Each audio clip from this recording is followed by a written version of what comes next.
Hi guys, please like, share and subscribe and hit the notification bell so you're made aware of our future videos. Today's video is going to be Robot Jox. This came out in 1990. I imagine that quite a few of the gamers I know on here are going to be aware of this film. I would have thought they would have watched this. This would probably be right down their street, or would have been when they were younger anyway.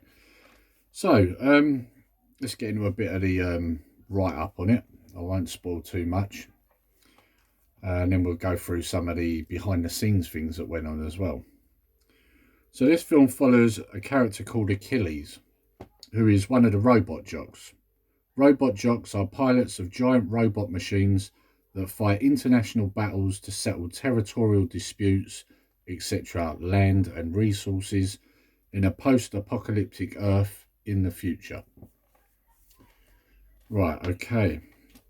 Screenplay was done by Joe Haldeman and it was produced by Charles Band, directed by Stuart Gordon. So it's starring Gary Graham. You might know him from Enterprise. He plays the main Vulcan that you see in that. Anne-Marie Johnson, Paul Koslow, Hilary Mason, Michael Ulrich, and Danny Kamekona. Most of these, I've got an idea, were TV actors. So, and when I get to my thoughts at the end, you'll understand why I'm highlighting that part there. The release date was 21st of November 1990. Running time is 85 minutes, and this is on Netflix. So if you do want to watch this film, it is on there. Budget was $6.5 to $10 million. Like a lot of these films, they don't always know exactly how much it cost. Box office was 1.3 million, so it was a flop. Rotten Tomatoes audience score 41%. I think that's a bit harsh. It's not a brilliant movie, but it's not really bad either. Don't get me wrong, there are problems with it, and when I get into some of the other issues, you'll understand why. But 41% does seem really harsh. Right, so let's get into some of the behind the scenes parts. After producer Charles Band approved Stuart Gordon's initial concept, the director approached Haldeman to write the script. This did not go well over time, as Gordon and Haldeman had constant arguments over the tone of the movie and its target audience. So, when I say target audience, one of them wanted to aim it more towards adults, the other one wanted to aim it more against kids. And if you've watched this film, you'll understand what I'm saying when I say this, because you do get that in the movie. It's a bit difficult to work out who it's really aimed at. At times you'll watch things and you'll think that's a bit cheesy, kiddified if you like, but then there's other parts that you'll watch and you'll think that was a little bit violent. So it's confused over who the target audience is, and I'm not surprised that when I researched this, that came up. I thought, you can tell that when you watch it. Right. Bankruptcy of Band's company, Empire Pictures, delayed the film's release until 1990, when its principal photography was finished in 1987. Release was originally scheduled for 1989. Robot Jox received negative critical response and no interest upon its theatrical release, but has recently attracted some critical praise from fans who were first introduced to it on Blu-ray, and that came out in 2015. So yeah, it's got more of a fan resurgence, if you like, in the last 5 years because it came out on Blu-ray. So when I first watched it, it was VHS.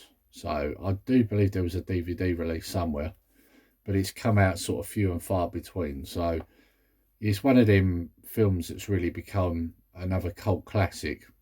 So, right, we'll get on with this. The demo reel of the stop motion test footage with special effects impressed the film's potential backers, and was eventually used for the film's opening title sequence. So if you watch the film, as the film starts and there's a bit of a narration, you will see damaged parts of robots, and then you'll see what looks like a giant robot hand come flying down to the floor, and then it goes on to show you two robots fighting. That was all for the original test screen of the stop motion. One thing I got to say, actually, before we get in any further on this, the special effects in this, obviously all the parts you see with the robots was actually stop motion, and it was pretty well done, actually, and that is probably why it cost so much. Back then, stop motion wasn't quite as cheap as it probably would be now, so, and it does look good, actually, like, even now, it still holds up. It's not as bad as some that you see. You know, if you go back and you watch things like Clash of the Titans and that, you can see it a mile off. But I would argue with this film, it is done better. You can still see it stop motion, but it's been done well. So, yeah. And I like effects like that here and there, because practical effects, I sometimes prefer them. It adds a bit more realism to what you're watching, I think, at times. Which is funny because, you know, you can see stop motion. So it probably sounds a bit ridiculous what I just said there, but I just feel that it adds a bit more texture than some CGI does. So, but that's just me. I mean, for example, the original Star Wars trilogy, a lot of that was done with models, etc. And it looks real, which is why when they've done the sequel trilogy, they brought back them practical effects again. Same difference with this. So, anyway, moving on. The movie was going to be the biggest and most expensive film Empire Pictures had ever produced. Yeah, it was. It was originally meant to be costing, I think it was $7 million. And at that point, it was going to be their biggest film they'd ever done. They'd never done a film that expensive before.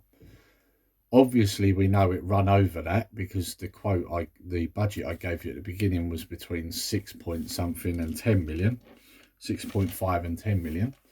So my guess is when I mentioned the bankruptcy of the production company, that's probably what caused it. That and other things that we'll get to. The film was nearly called The Mechanics, and I've put underneath, glad that got changed. Yeah, I am. If they had called this film The Mechanics, that would have been the worst name ever. Because let's be honest, if you have seen this, you'll know it's got nothing to do with mechanics, really. It doesn't make any sense. You know, Robot Jocks, you know, sums it up pretty well. It's a guy that gets in a robot and he controls it.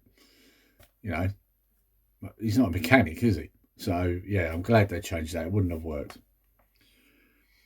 Film sequences were done at El Mirage Lake Bed in San Bernardino County, California.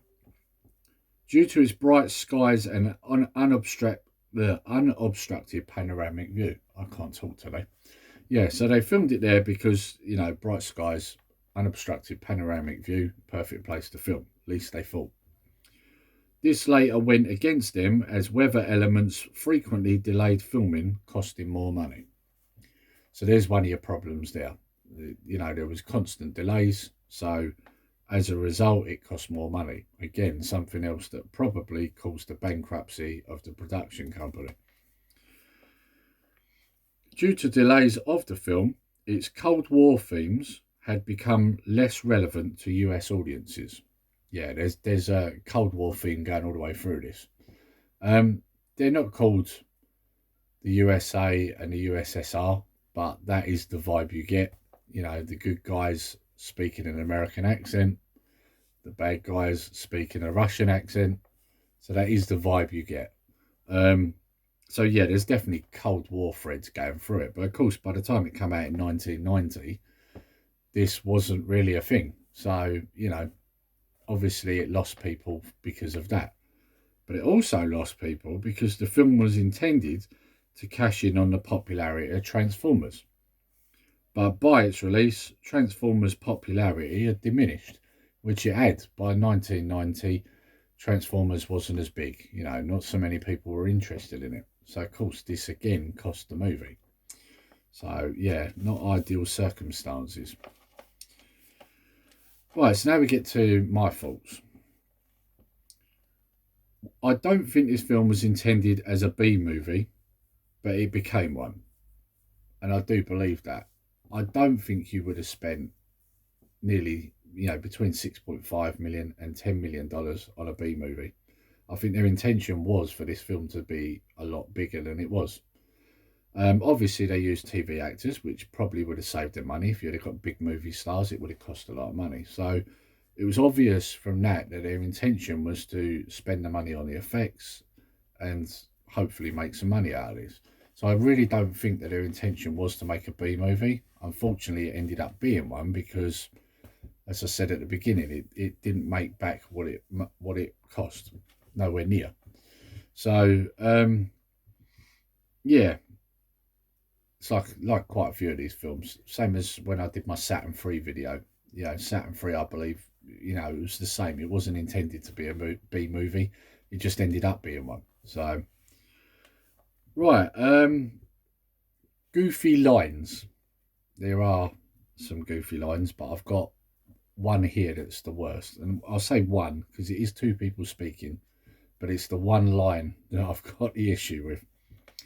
So, in this scene, you've got Achilles in a bar, and his enemy, who's called Alexander, the Russian speaking or Russian accent speaking fella, walks in behind him and they have an exchange. Obviously, they dislike each other. They're on opposing sides.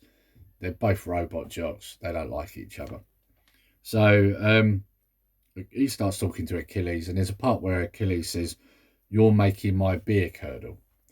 And then Alexander, in his Russian accent, says, "You make my drink taste like blood." What? How did that get in the script? I mean, it doesn't matter how many times I've seen this film. Every time I hear that line, I think, "Oh God, what was you thinking? Like, why did you put that line in there?" It's a terrible line. I just don't get the relevance of it. And whenever I hear that, every time I roll my eyes, I'm like, "Oh God, why did you put that in there?"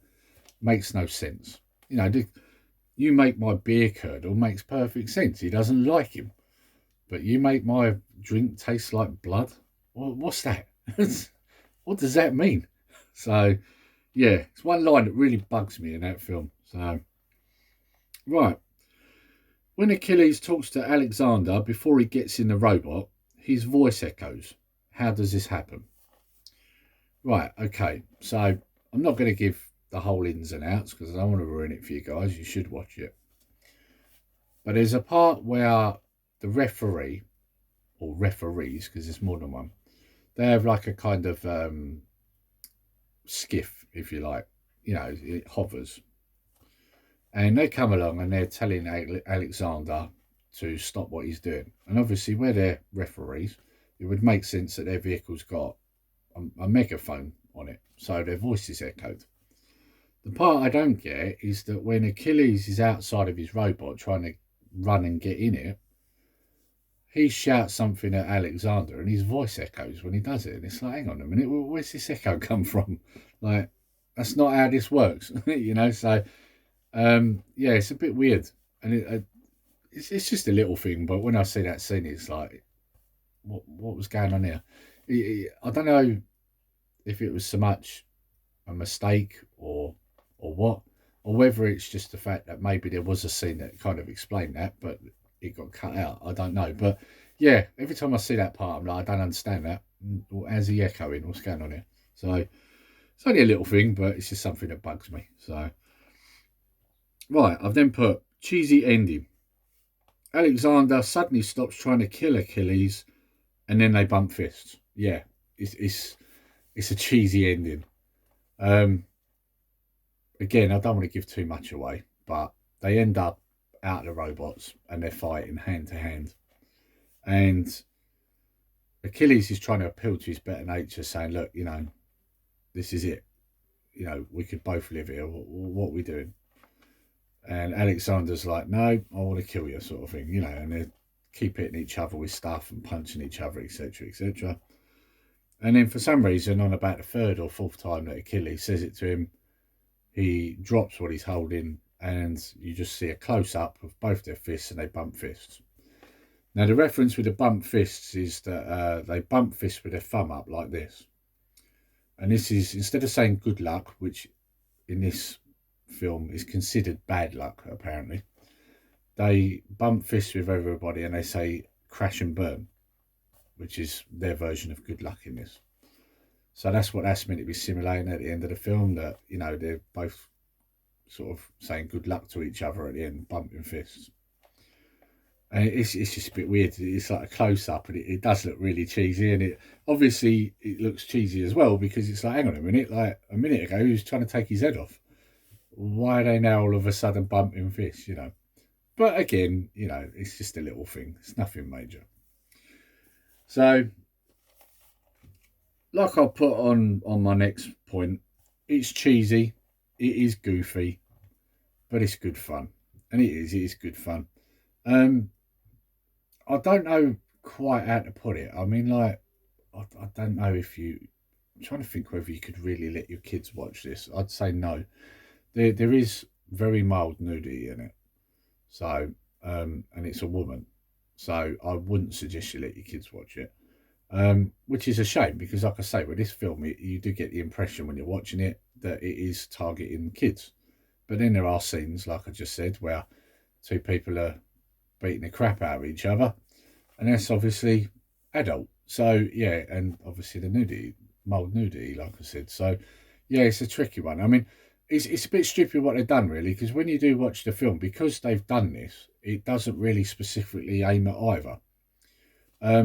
I think had they have not made it too vicious, kept the mild nudity out, it would have been perfect for kids. Kids would have loved this film. It would have been a good film for kids.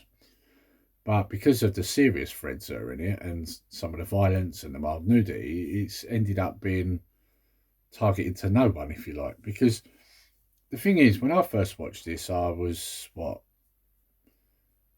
13 maybe?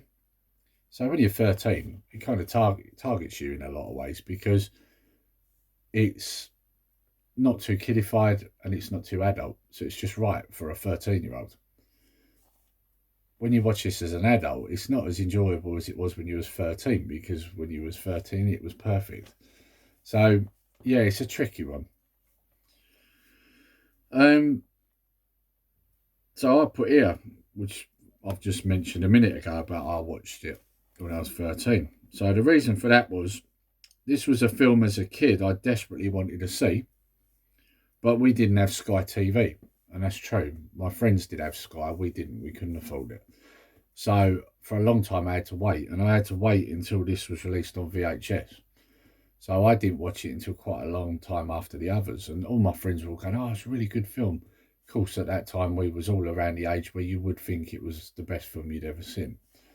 So obviously now when I watch it, it's good, it's nostalgic, it's, you know, it's not the worst film you've ever seen, but it's also not the best film you've ever seen. So yeah, so my own thoughts on this is, it's, like I said, it's not the worst film you've ever seen, but it is filmed with mainly TV actors, and it shows. There is some moments of bad acting.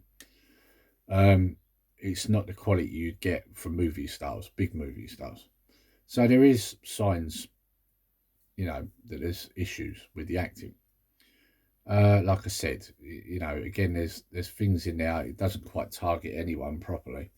So when you do watch it, it's one of them films where you think, yeah, it could have been done better. But like I say, it's good. It's enjoyable. You know, it's hard. It's confusing, because I'm trying to put this in a way that I'm not bashing the film, because the thing is, I would watch it again, and I have watched it recently. But at the same time, like I say, it's not the best film you've ever seen. So it's tricky to try and put into words. But if you've got nothing to watch and you haven't watched this, just put it on. And the reason I say put it on and have a watch is because if it wasn't for this film, you wouldn't have got Pacific Rim. Simple as that. Because Pacific Rim took a lot from this. The whole people fighting in suits, that's where this come from.